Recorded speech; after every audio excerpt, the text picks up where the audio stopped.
خو هم خدمت یې کړی دی څنګه چې د ملګرو وې د ګیس خبره وشوه د روډونو خبره وشوه د سکولونو خبره وشوه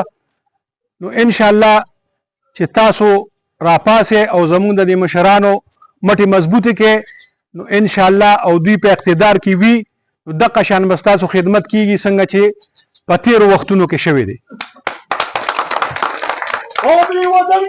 زمونږ جناب سکندر خان صاحب منسټر د اریګیشن نو یوازې د دې ځای نه د تنګي نه را شروع شوي دي او تر د خلو پورې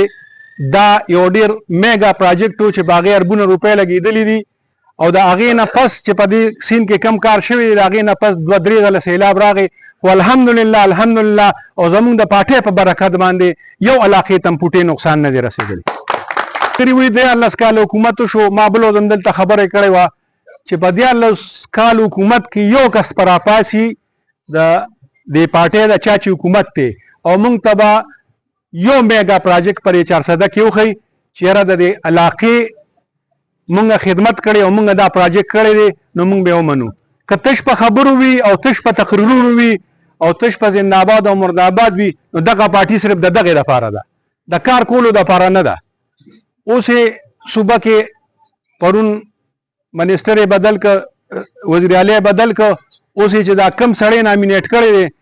نو پته نه لګي الله دې خیر وکړي دغو دې صوبې سره چې څه وکړل هغه یې ښه وکړل خو پته نه چې دا کم کس را روان دی چې زمونږ دا صوبه به باقي پاتې شي او که نه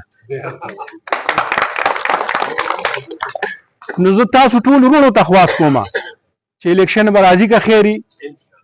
الیکشن له به اوټونو له به ځو او خپله ډیوه به یاد ساتو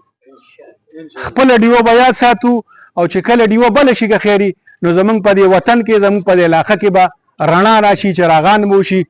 نو زه ستاسو یو ځل بیا شکریه ادا کوم